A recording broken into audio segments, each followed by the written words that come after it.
Honorable admiration, all my good brothers and sisters of the feather. Or like I used to say, sheesh, about 15 years ago, Shia note we are Shia note we are. I still remember. I still remember when I used the meta hieroglyphic translations and reversed it and started making up my own language. I literally reversed the way Egyptologists told you to read the hieroglyphs and made my own language. And then started finding out that some of these words are matching up with words in different languages. It was a field day, y'all. It was a real field day. I had fun. It was entertaining. Um, when I started doing that, that was after I was given the keys. And the keys told me this. What we call metanetter is really a bunch of hieroglyphs. If you call it metanetter, that means you agree with the translation that Egyptologists have created.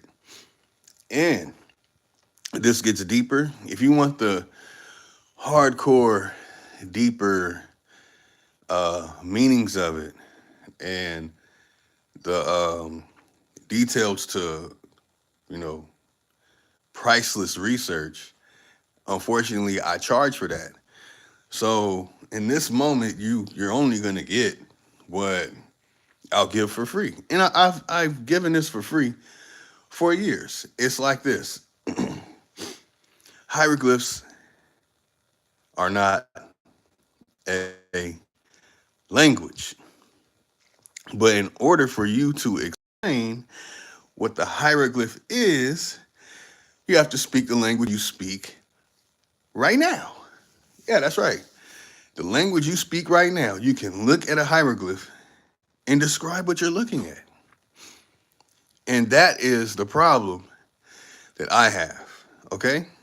So a person looks at what Egyptologists call the letter T, what Egyptologists call a loaf of bread, and say that that's the loaf of bread. That's the letter T. That's the T sound, right? And then they tell you that that is the feminine. So you're telling me a female is some bread? You're telling me the lady is a TT? Like, so when I see two T's, it's TT? It's a TT, huh? A Tatiana? Ah, what's going on here? What's going on here is this. The language spoken in that part of the world that we call Egypt, over there in what we call Africa, right? The language is what many might call Tamazight or Amazigh, which is not a good name.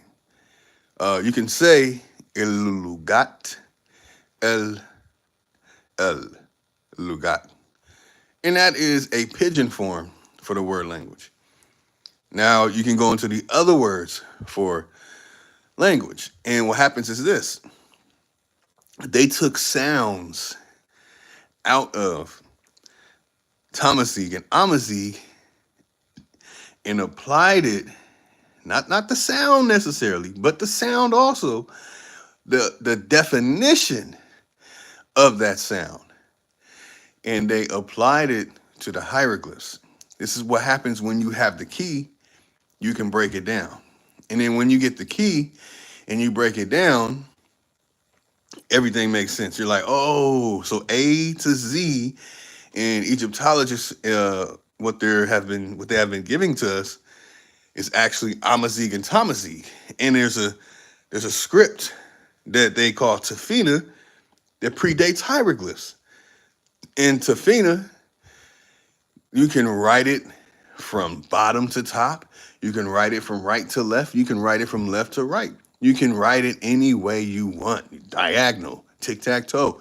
Hell, you can even throw in a cipher code. But when you look at the symbols, majority of the symbols are the same. When you break down the single sounds in Amazigh or Tamazight, you're going to find that's exactly what Egyptologists used. And that's the key that takes you as far as you can get. Now, the stuff going into the priceless information, it's as simple as this. You don't speak stop sign. You don't speak stoplight. Okay? But you do know if you have a driver license. You do know if you went to that DMV.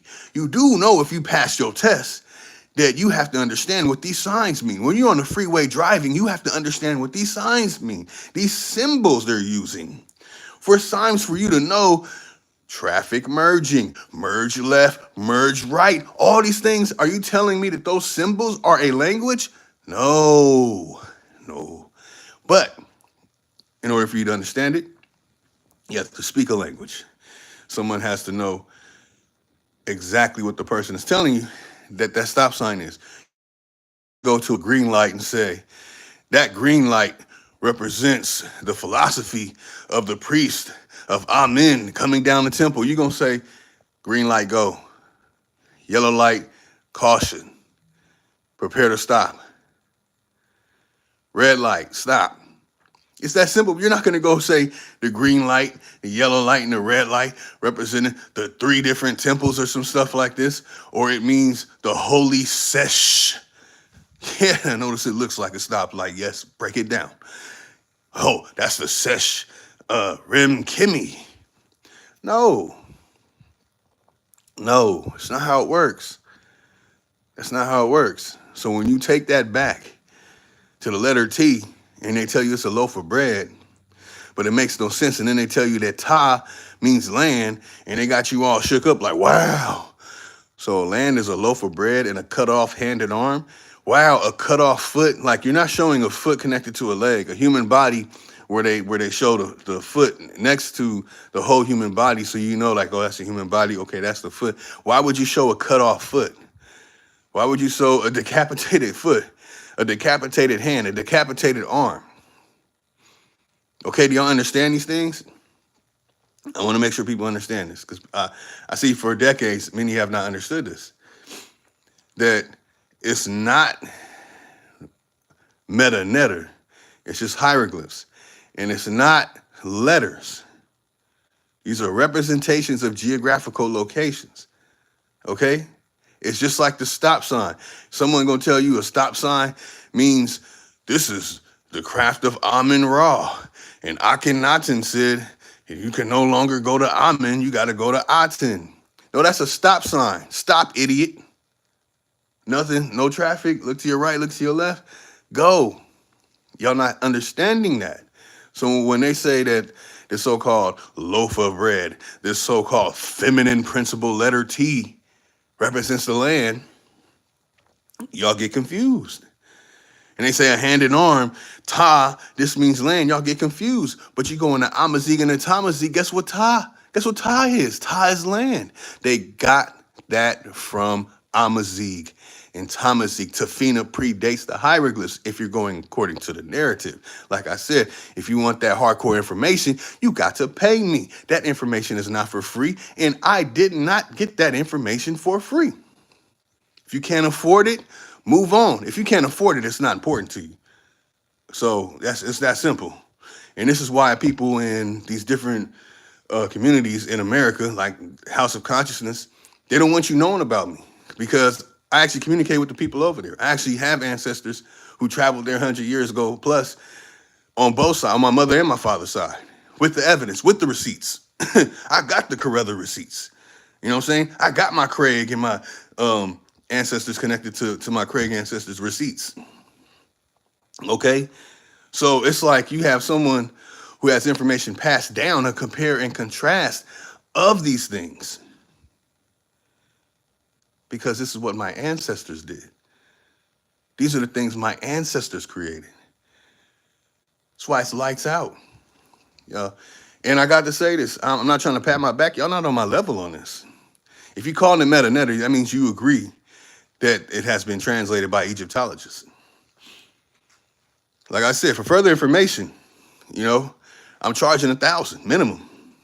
$1,000 minimum. It costs $30,000 to go out there to Zahi Hawass and go to some temple and stuff. He's getting $30,000.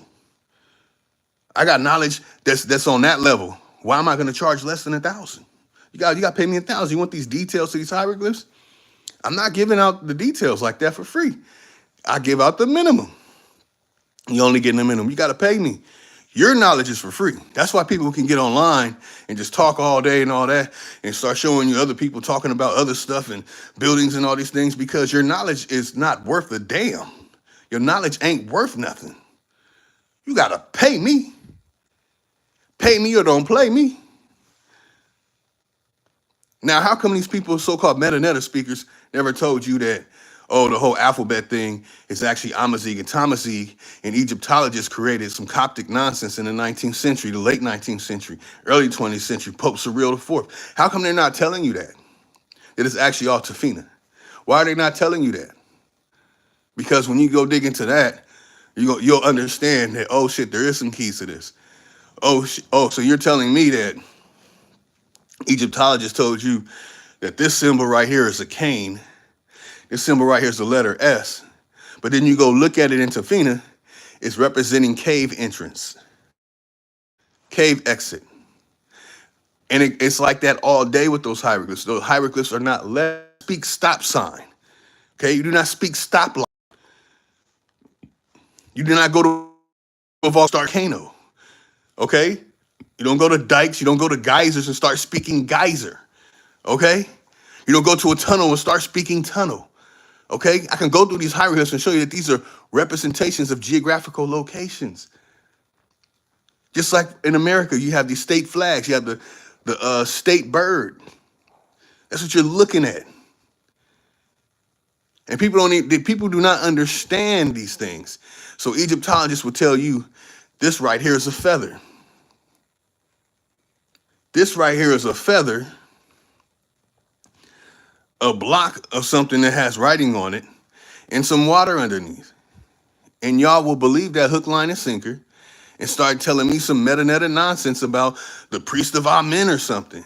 And that's y'all. Because y'all information and y'all knowledge and y'all research is petty, worthless, and going nowhere. You guys have no validation of anybody that's connected to what you're talking about.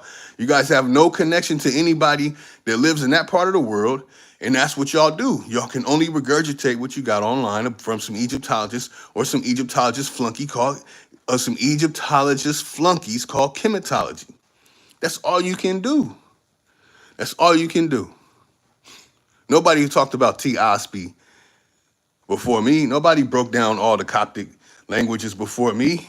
Nobody was talking about the Merowe script the way I do and breaking it down from the point of view the way I do before me. No one did that before me. Because y'all not privy to the information. The information is not really important to y'all. If you call in hieroglyphs, meta, you are agreeing that hieroglyphs have been deciphered. You're agreeing that these representations of geographical locations are letters.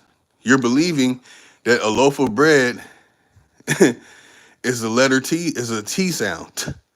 And then you're believing that it's connected to a female. When you start breaking down that Egyptologist nonsense and you start looking at the symbols and then you really look at it, you'll say, damn, a person that made this had to have a mind of a child. You had to have a 50 to 70 IQ in order to say these things. But I got the key. I got the key. Brother Jabari on the HOK does not have that key. Brother Reggie on the HOK does not have that key. Who else? Shaka Amos on HOK does not have that key. Rather, he wants to be a representative, representer of HOK or not. They do not have that key. I've had a personal conversation with Shaka Amos proving that he didn't even know the other keys. He didn't even know that there were keys. Amin Raw Squad, Smash Rock, all of them. Chief X, they do not have the key, y'all. They don't have the key. They do not have ancestors they can compare and contrast having a connection to understanding these things. You guys have to go on something outside of your blood, something outside of yourself, something outside of your own conscious. Like the mind, the blood flowing through the ancestors 100 to 200 years ago flows in me. The information and knowledge they had from that time great, great, great, great grandparents going back 4 or 5 generations flows in me. And that knowledge was passed down and flows out of my mouth. That's why I'm able to say these things, and many of you do not comprehend these things. So if you are calling it meta netta, then you are agreeing that it's been translated. If you're calling it hieroglyphs, we're talking another story. We're talking another story.